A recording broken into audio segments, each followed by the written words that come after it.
Commander Daehyun sat in the massive council chamber and felt his patience dying. The alien delegates around him spoke in their usual slow, careful voices. They had been talking for 3 hours about the same problem they discussed yesterday, and the day before that. And every day, for the past 6 months, the holographic display showed another human colony under attack. Fire covered the buildings. People ran through streets, while insect-like creatures hunted them down. The Krell swarm had destroyed 12 human settlements in half a year. Thousands were dead. More would die tomorrow.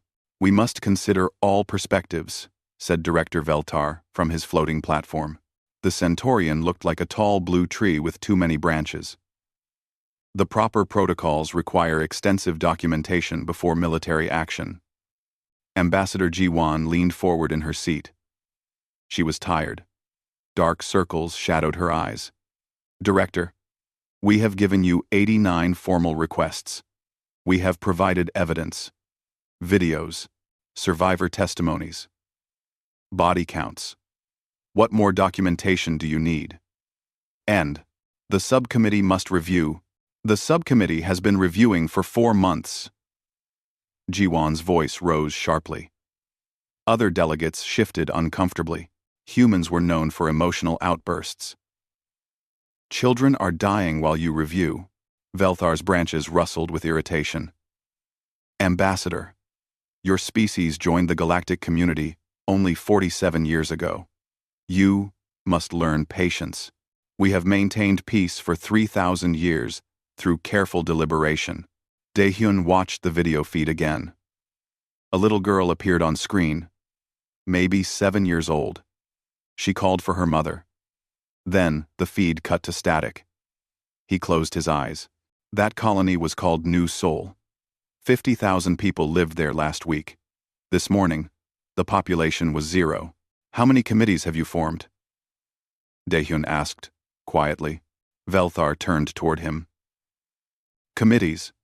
How many have you made to discuss this Krell problem?" 12 standing committees, with proper representation from all member species. This is standard procedure. 12 committees. 6 months. 15,000 dead humans. Daehyun stood up slowly. He was tall for a human, and his military uniform was dark and simple compared to the elaborate robes other delegates wore. "And what action have you taken?" "We have issued 3 formal warnings to the Krell swarm." "Warnings." Daehyun laughed. But there was no humor in it. "They ate those warnings along with our people." Daehyun. Another delegate spoke up. This one was Kiexara. From the Playon hierarchy. She looked almost human but with silver skin and large black eyes. "Commander, we understand your frustration, but galactic law requires consensus before military intervention. We cannot simply attack another species without proper authorization." "They attacked us first," Ji-won said.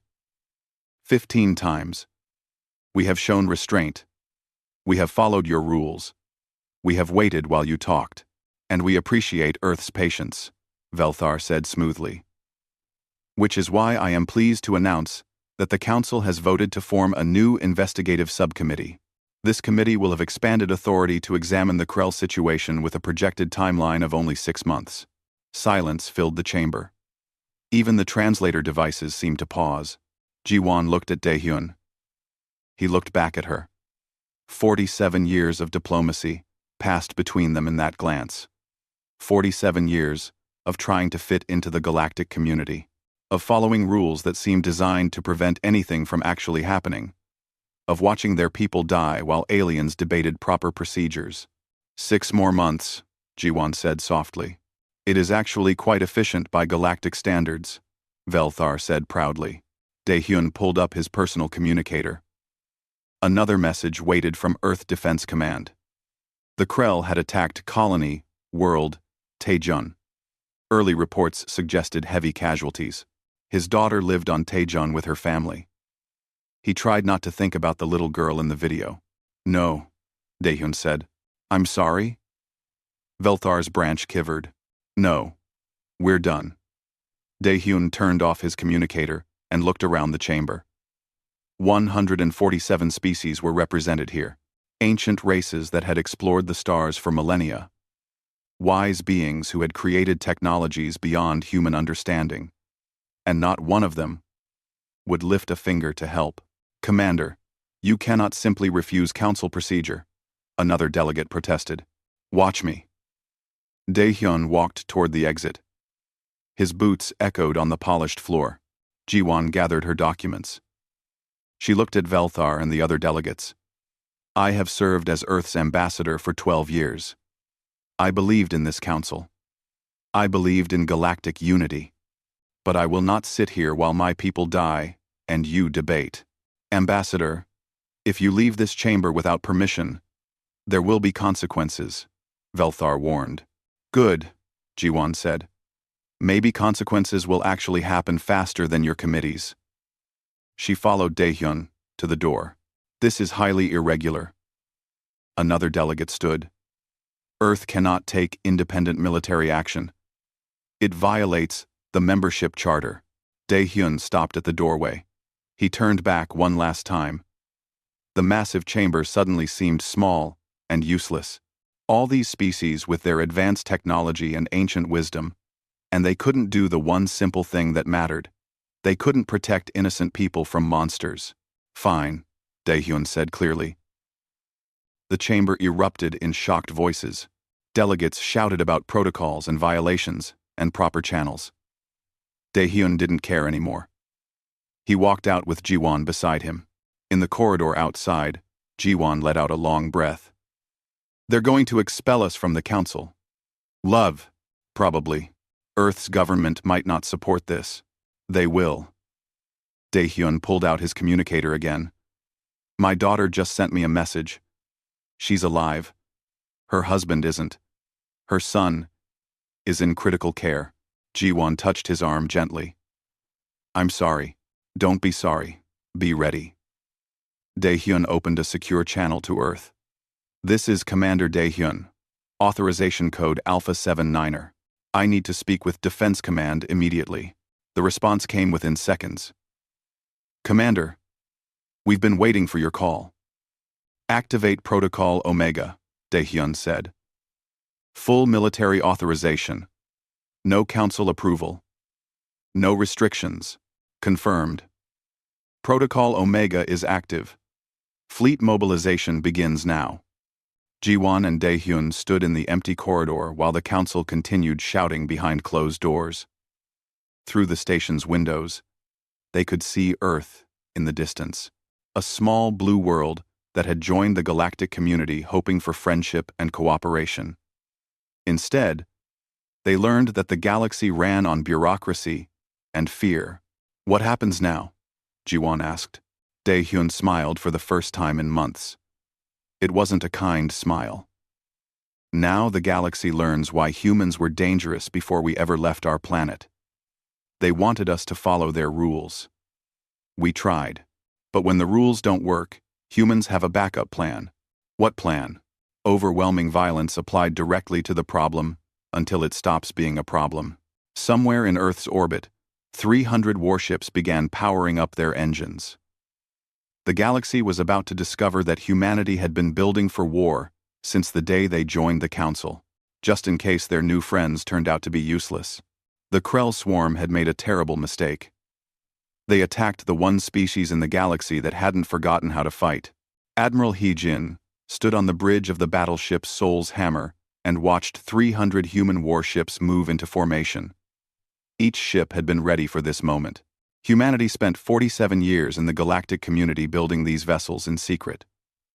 The aliens thought humans were constructing cargo haulers and research ships. They were wrong. All fleet elements report ready, said the tactical officer. We can jump to hyperspace on your command. He-jin nodded. She was 53 years old and had spent 30 years in Earth's military. She remembered when humanity first met aliens. Everyone was so excited. Finally, they weren't alone in the universe. They had friends among the stars. What a beautiful dream that had been. Open a channel to Earth Command. she ordered. President Salmon's face appeared on the screen. The leader of Earth looked exhausted. Admiral, the Galactic Council is sending us thousands of messages. They demand we stand down. They're threatening sanctions and expulsion. What are your orders, Madam President? Salmon smiled grimly. My daughter lived on New Sol. Past tense. So my orders are simple. Show the galaxy what happens when they leave humanity. To solve our own problems. Understood. Sol's hammer out. Heejin turned to her crew. All ships, prepare for jump. Target. Krell forward positions in the Taejon sector. Down in the engineering section, Sun Wu checked his weapon systems one more time. The young engineer had been working on these projects for 5 years. The galactic community had rules about weapons. Certain technologies were forbidden. Energy weapons, above a specific power level. Biological warfare. Artificial intelligence targeting systems. But humans were creative. Sun Wu had studied Earth's violent history and found plenty of weapons that technically didn't break galactic law. Nuclear weapons? Not forbidden. Just considered barbaric. Kinetic bombardment? Perfectly legal. EMP devices that fried electronics? No rule against them. How are my babies? Asked Sun Wu's supervisor, checking the weapon status. Ready to make our ancestors proud. Sun Wu replied. Though I think the aliens won't like what we've built. The aliens can file a complaint with the committee that does nothing. The fleet jumped to hyperspace. The trip would take 6 hours. Heijin used the time to brief her captains. One of them was Minho, commanding the frigate Incheon's Fury. He was young, only 31, but he had trained for this his entire career. Captain Minho, your ship will take point position, Heijin said during the briefing. You'll likely encounter Krell scouts first. Good, Minho said. His eyes were hard. My parents died on New Sol. Heijin understood. Half the fleet had personal reasons for being here. The other half were professional soldiers who were simply tired of being told to do nothing. The fleet dropped out of hyperspace right at the edge of the Taejon system. Alarms immediately started blaring. Krell ships were everywhere.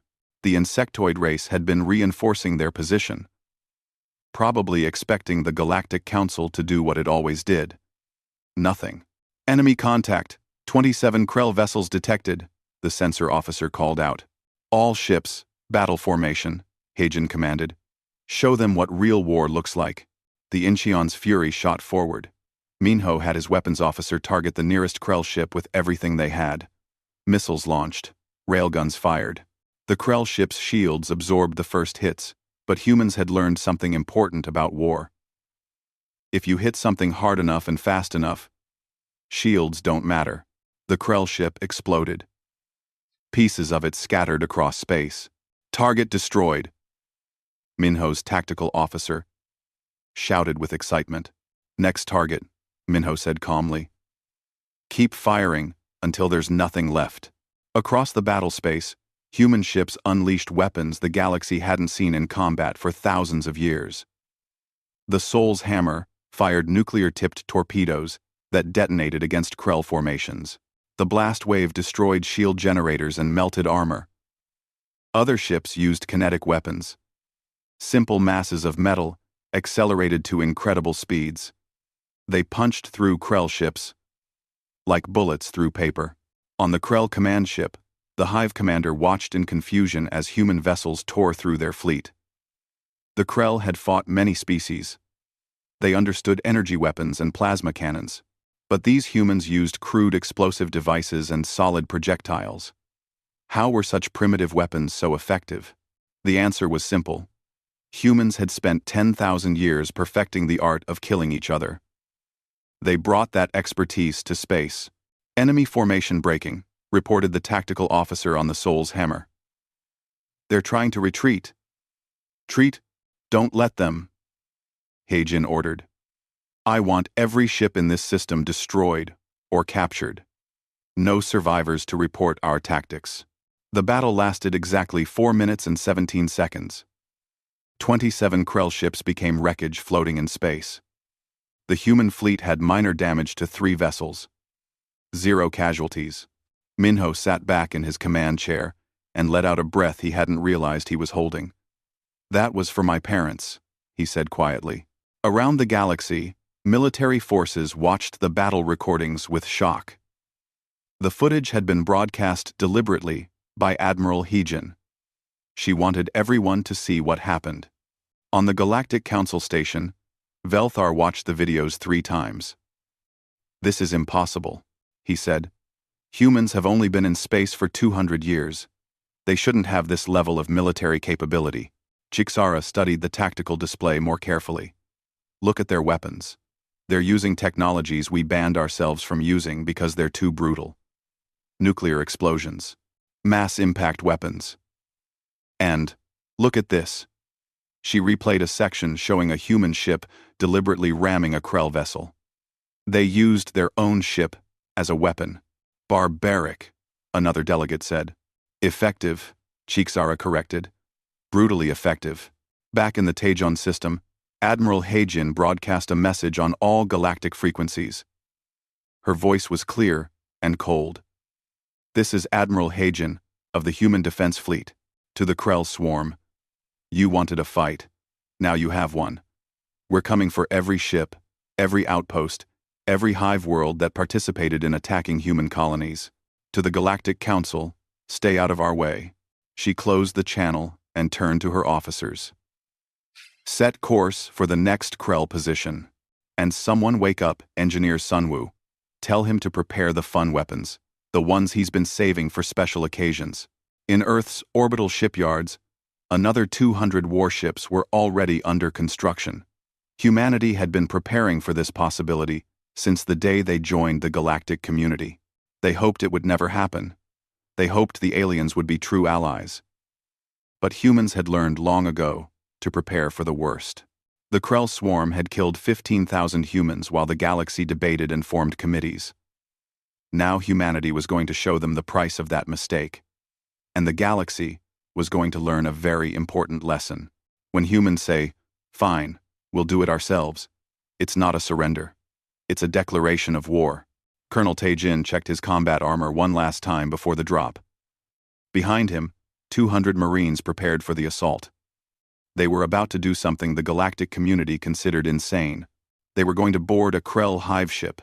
30 seconds to drop, the pilot announced. Taejin looked at his troops. Many of them were young. Some had never seen real combat before this war started 2 months ago. But they all volunteered for this mission. "Remember your training. Krell are fast and strong, but they're predictable. We're humans. We adapt." The drop pods launched from the Soul's Hammer. Taejin felt his stomach drop as the small capsule accelerated toward the massive Krell vessel. Other species used shuttles for boarding actions. Humans used metal coffins that could survive atmospheric entry. They called it aggressive insertion. Everyone else called it crazy. The pod smashed into the Krell ship's hull. Cutting lasers burned through the alien metal. Taejin was first through the hole, rifle ready. Krell warriors charged down the corridor toward him. They were huge, each one 3 meters tall with 4 arms and armor-plated carapaces. Taejin shot the first one in the face. The second one tried to grab him with its upper arms. He ducked under the attack and shot it in the softer tissue of its throat. Behind him, his Marines poured through the breach, firing at everything that moved. "Move forward! Secure the corridor!" Taejin ordered. The battle inside the ship was close and brutal. The Krell had numbers on their side. But humans had something better. They had fought in trenches and tunnels and buildings for thousands of years. Close combat was where humanity excelled. Dr. Unji watched the assault from the Soul's Hammer's science bay. She wasn't a soldier, but she was part of the war effort. Her specialty was xenobiology, the study of alien life forms. For the past month, she had been studying dead Krell warriors brought back from battles. "I found something," she said to Admiral Heejin during a briefing. "The Krell communicate through pheromones, chemical signals their bodies produce. It's how they coordinate their attacks. Can we disrupt it? Heijin asked. Yunji smiled. Better. I can reverse it. Make them think their friends are enemies. Make them think retreat is attack. Basically drive them crazy. Rive. I'm Sue. On baiting. Is that ethical? One of the other officers asked. Unji's smile vanished. They ate children while the council talked. Ethics went out the airlock with the first colony they destroyed. The chemical weapon was ready 3 days later. Captain Minho's ship, the Incheon's Fury, delivered it to a Krell supply depot. The compound spread through the facility within hours. Krell warriors turned on each other, confused and terrified. The depot tore itself apart from the inside.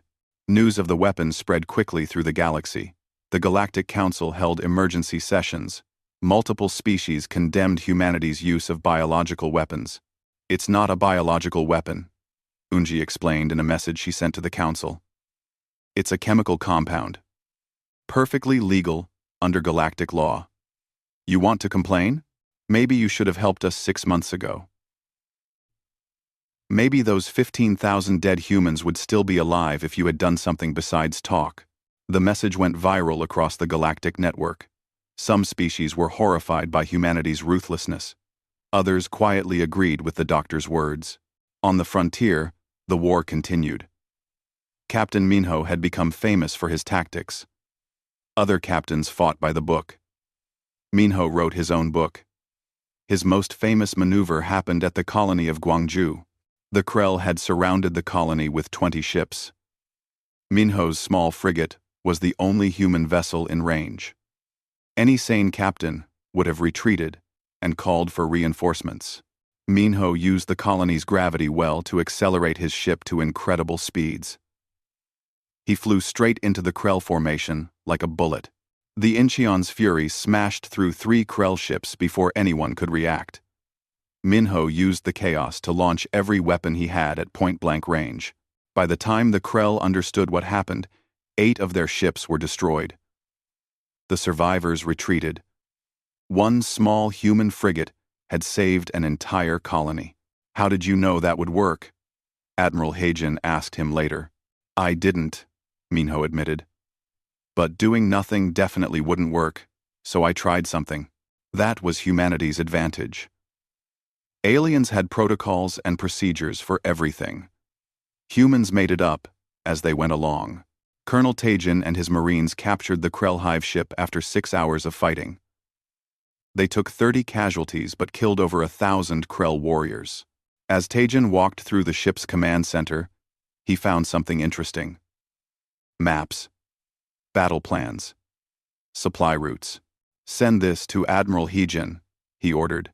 Looks like we found their strategic planning. The intelligence revealed something important.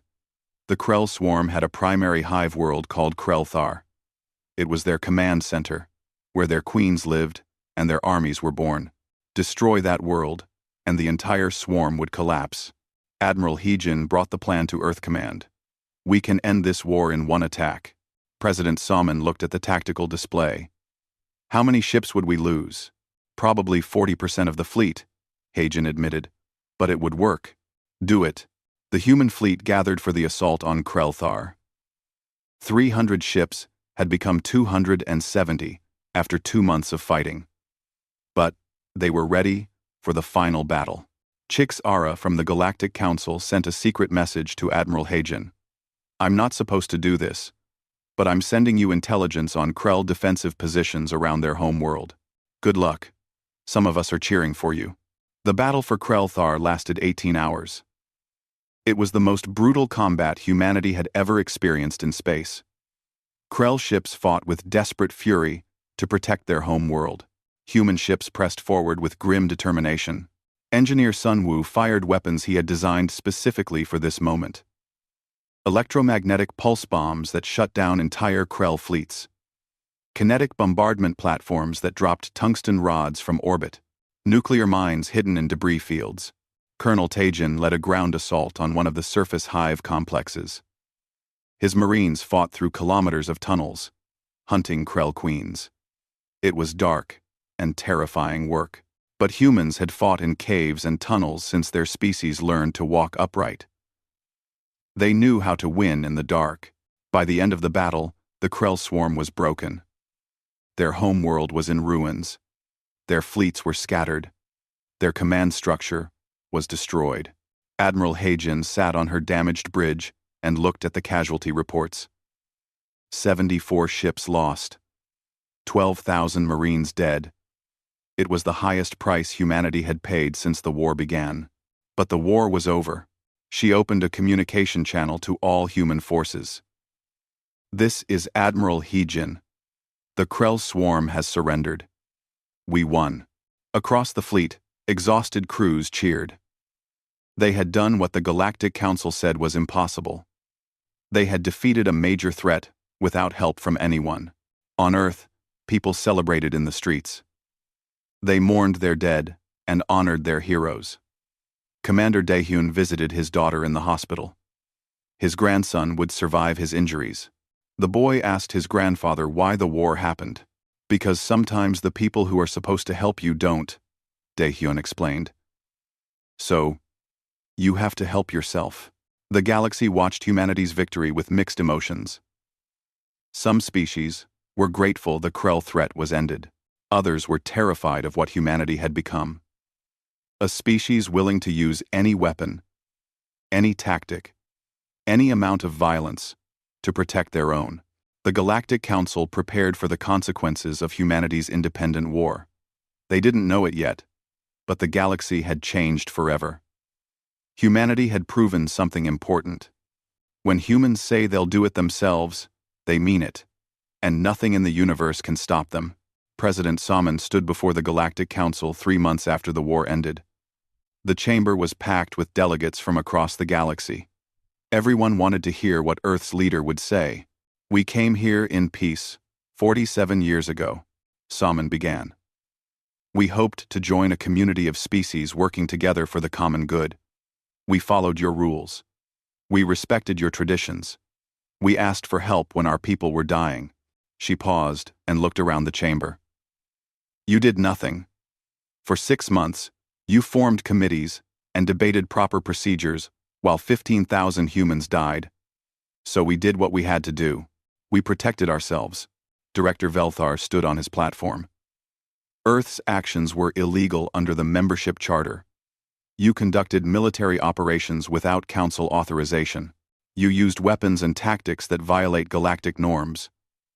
You attacked a member species without proper—" "The Krell attacked us first," Salmon interrupted. 15 times. We showed restraint. We followed your process. Your process failed. Nevertheless, there must be consequences," Velthar insisted. "We are voting today on whether to expel humanity from the galactic community." Ambassador Ji-hoon sat in Earth's delegation seat. He had replaced Ji-won after she resigned. The old ambassador couldn't stomach representing Earth after seeing what the war had cost. Ji-hoon was younger, harder, less interested in making aliens comfortable. "Let me save you time," Ji-hoon said, standing. "Go ahead and vote. But remember this. Humanity went to war alone and won. We defeated a threat that terrified half the species in this chamber. What do you think we'll do if you expel us? Do you think we'll just quietly accept it?"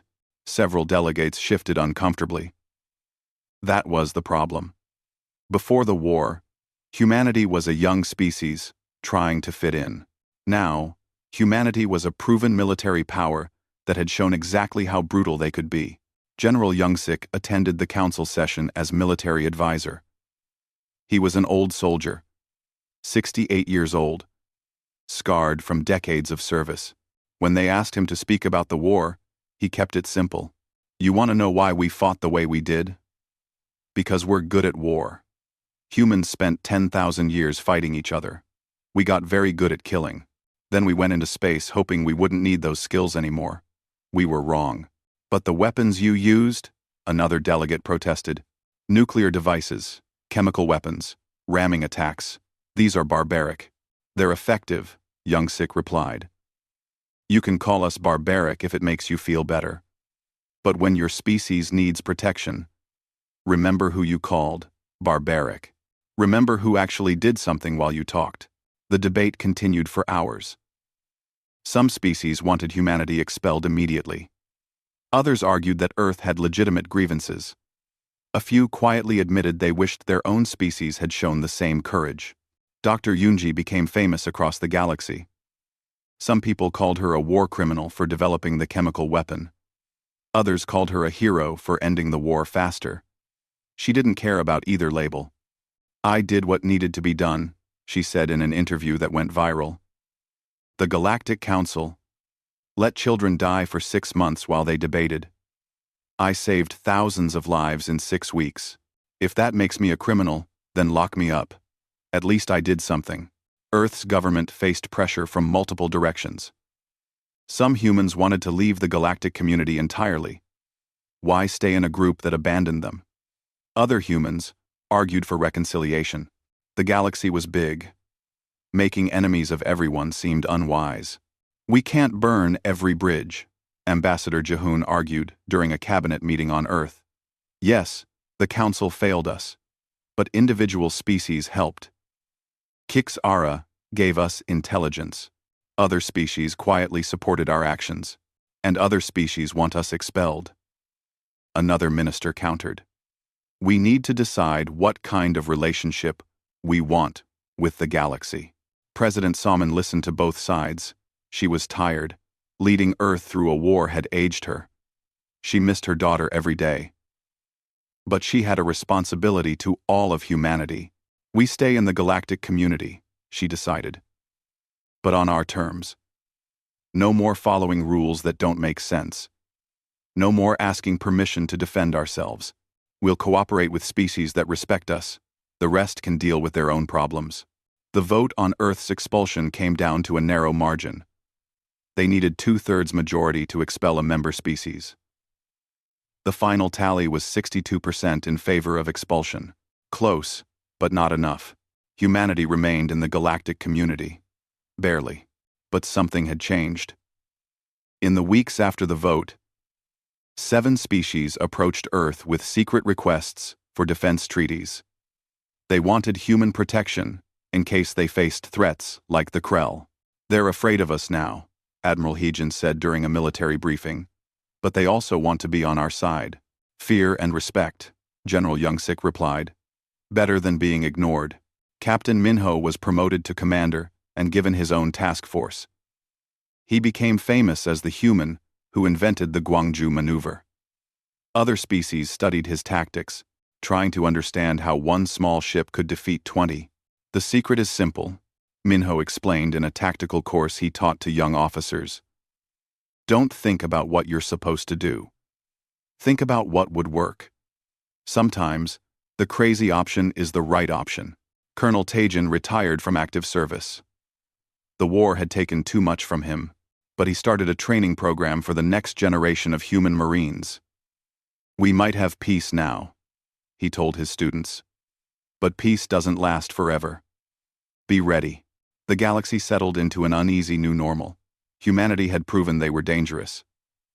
The question was whether they would be responsible with that power, or whether they would become the next threat. 6 months after the war ended, long-range sensors detected something at the edge of known space. An anomaly. Something massive moving through the void between stars. The science officer who spotted it sent the data to the Galactic Council. Director Velthar called an emergency session. "We have detected what appears to be a fleet of unknown origin approaching from dark space. Based on size estimates, this force is significantly larger than the Krell swarm." The chamber erupted in worried voices. Some species panicked immediately. Others demanded more information before jumping to conclusions. Velthar called for order. "We are forming a committee to investigate this threat," he announced. Ambassador Jihoon laughed out loud. Other delegates stared at him. "You're joking," Jihoon said. "Another committee? Did you learn nothing?"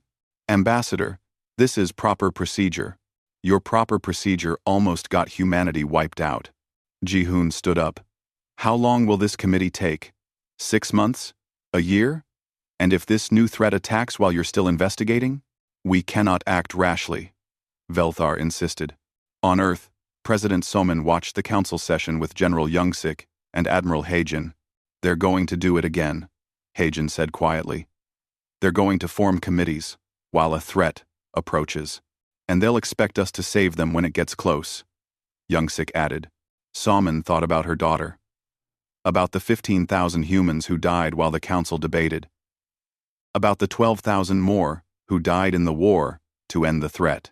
She thought about what kind of galaxy she wanted to leave for future generations. Prepare the fleet, she ordered. Start gathering intelligence on this new threat. If the council won't act, we will. Madam President, Ji-hoon's voice came through the communication link from the council station. They're voting to form 3 separate committees with overlapping authority. This could take years to coordinate. Soman closed her eyes. She was so tired of this. Tell them Earth will conduct our own investigation. If we find a threat, we'll deal with it. With or without their permission. The message went out across all galactic channels. Humanity was done asking for permission. They would protect themselves. And if other species needed protection, they could either ask nicely or handle their own problems. In the Galactic Council chamber, delegates argued about proper procedures and protocols. Outside, humanity prepared for whatever came next. Because one thing had become very clear over the past year. When the galaxy needed something done, humans were the ones who actually did it. The thing approaching from dark space had a name. The Galactic Council's scientists called it the Null Collective. It was machine intelligence that consumed everything in its path. Stars, planets, entire civilizations disappeared as it moved through the galaxy. Fleet Admiral Kyung-ho studied the sensor data in his office on Earth's largest orbital station. He was 61 years old and had commanded fleets for 20 years. The data made his blood run cold. How long until it reaches inhabited space? He asked the intelligence officer. Best estimate? 3 months. Maybe 4 if it stops to consume some of the outer uninhabited systems. And the Galactic Council? The officer pulled up their latest communications. They've scheduled 200 planning sessions over the next year. They estimate it will take 15 years to build a unified defense. Kyung-ho laughed bitterly. 15 years. It'll reach the core worlds in 8 months. He called a meeting with Earth's leadership. President Soman, General Youngsik, Admiral Hagen, and Ambassador Ji-hoon attended via secure holographic link. We've analyzed the Null Collective's capabilities, Kyung-ho began. It's not like the Krell. It's not biological. It's pure machine intelligence, with technology far beyond our understanding. Fighting it conventionally would be suicide. So we don't fight it conventionally, General Youngsik said. He was retired but still consulted on military matters. What do we have that's unconventional? Everyone looked at the classified project list. At the bottom was Project Starfall, Engineer Sun Woo's final creation before he retired. A weapon based on theoretical physics that could potentially destroy a planet. The Council banned planet-killer weapons 2,000 years ago, Ambassador Ji-hoon pointed out. The Council also banned us from defending ourselves, President Soman replied. How did that work out? The decision was made. Humanity would mobilize everything. Every ship, every weapon, every soldier. They would face the Null Collective alone because the alternative was waiting for the Galactic Council to finish talking while the galaxy died. Commander Dae-hyun came out of retirement to help train new officers. He was old now, 73, but his mind was still sharp. Young soldiers asked him how humanity kept ending up fighting alone. Because we're the only ones crazy enough to act, Dae-hyun explained. Everyone else waits for perfect conditions. Perfect planning. Perfect unity. We wait until people are dying. Then, we do something about it. The mobilization was massive. Every human colony contributed ships and personnel. The fleet grew to 500 vessels, the largest military force humanity had ever assembled. It still wasn't enough. We need something more, Admiral Hagen said during a strategy meeting. Raw firepower won't stop the Null Collective. That's when Specialist Hana volunteered. She was only 26 years old, a pilot with exceptional skill and a tendency to volunteer for dangerous missions. Her plan was insane: fly a ship directly into the heart of the Null Collective's central processing node and detonate Sun Wu's planet-killer weapon from the inside. It's a one-way mission, Kyung-ho told her bluntly. You won't come back. I know. Hana replied. My parents died when the Krell attacked New Seoul. My brother died in the war. If I can stop this thing and save everyone else, that's worth it. Kyung-ho wanted to refuse, wanted to find another way. But he had been a military commander too long. He knew when a plan was the only option. Approved, he said quietly. The human fleet moved to intercept the Null Collective at the edge of inhabited space. The battle began as soon as both forces came into range. The Null Collective's ships were unlike anything humanity had fought before. They adapted instantly to weapons that hit them. Energy weapons? They developed shields. Kinetic weapons? They reinforced armor. Nuclear weapons? They dampened the blasts. It's learning from every attack, the tactical officer reported from the Soul's Hammer. Every ship we lose teaches it how to fight us better. Then we teach it wrong, Admiral Heejin ordered. Randomize our attack patterns. Use different weapons on every strike. Make it impossible to predict. The battle stretched across millions of kilometers of space. Human ships fought with desperate creativity. Captain Minho, commanding a task force, used his old trick of ramming attacks, but this time, he waited until the Null ships had adapted to conventional attacks. The ram surprised them. Colonel Taejin, brought back for one more fight, led Marines in boarding actions against Null vessels. They couldn't fight the machines in direct combat. Instead, they planted explosives and sabotaged systems. Guerrilla warfare in space. Dr. Unji worked around the clock, developing viruses to infect the Null Collective's programming. Most failed. A few worked temporarily, before the machines adapted. But every minute they were confused was another minute for human ships to retreat and regroup. Specialist Hana flew her mission in a small, fast ship packed with Sun Wu's weapon. She dodged through the battlefield, avoiding fire from both sides. Null ships tried to intercept her. Human vessels threw themselves in the way to protect her. Hana, you're approaching the central node. Kyung-ho's voice came through her communication system. Are you ready? Ready as I'll ever be, she replied. Her hands were steady on the controls. She had trained for this moment for 3 months. She knew the coordinates, knew the timing, knew she wouldn't see tomorrow. She thought about her parents, her brother, all the people who had died because the galaxy couldn't act fast enough to protect itself. Maybe her sacrifice would buy time for the Council to finally do something. Probably not. But it was worth trying. This is Specialist Hana. She broadcast on all channels. To the human fleet. It's been an honor. To the Galactic Council. You're welcome. She flew directly into the Null Collective's central node. The machines tried to stop her at the last second. But she was too fast. Too skilled. Her ship penetrated the node's outer shell. She activated Sun Wu's weapon. The explosion was visible from 3 star systems away. The Null Collective's central node, the brain of their entire operation, vanished in a flash of energy that bent physics itself. Without coordination, without intelligence, the machine ships became mindless drones. They stopped adapting, stopped fighting effectively. The human fleet pressed the advantage. They destroyed or disabled every Null ship within range. The battle turned from desperate defense to methodical cleanup, but the cost was devastating. 174 human ships were destroyed, 40,000 personnel dead, and Specialist Hana, who had saved them all. Fleet Admiral Kyung-ho sat in his damaged command chair and felt every one of his 61 years. They had won. Again. Alone. Again. At a terrible price. Again. The Galactic Council sent a message. Finally, Earth's actions have saved countless species from the Null Collective threat. The Council formally apologizes for our previous failures to support humanity. We request that Earth lead a new defensive alliance for the galaxy.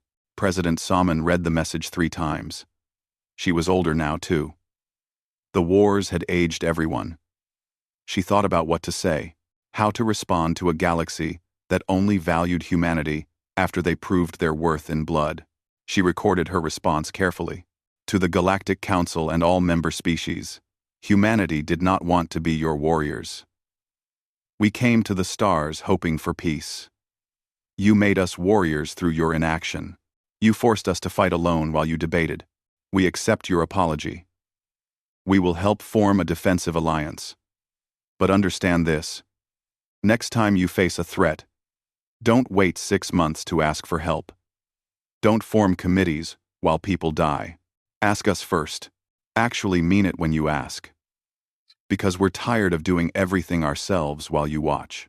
We're tired of losing people we love because you're afraid to act. We're tired of being called barbaric for doing what you couldn't. We're soldiers now. You made us soldiers. Now live with what you created. The message ended. Somin sat in her office and looked at pictures of her daughter. Gone now for 3 years. She wondered if any of this was worth it. On the military training station, Commander Daehyun taught young officers about the wars, about the Krell, about the Null Collective, about the price of independence. The galaxy will face new threats, he told them. And the Council will probably form committees to discuss them. When that happens, when people need help, Earth will respond. Not because we want to, not because we like war, but because someone has to actually do something. When humans say, fine, I'll do it myself, it means we're done waiting. It means we'll handle the problem our way. And our way tends to be violent, brutal, and effective. Remember that. Remember why we fight. And remember the people we lost. 50 years passed. A new generation grew up hearing stories of the wars, of Admiral Haejin and Captain Minho, of Colonel Taejin and Dr. Unji, of Specialist Hana, who flew into death to save everyone else. When a new threat emerged from deep space, the Galactic Council's first action wasn't forming a committee. It was calling Earth. And humanity, despite everything, despite all the death and pain, answered the call. Because that's what humans do. They complain. They argue. They insist they're done helping. But when someone needs help, when innocent people are dying, humans show up, ready to fight. The galaxy had learned its lesson. When you need something done, ask the humans first. Just be ready for their methods, and be grateful they're on your side.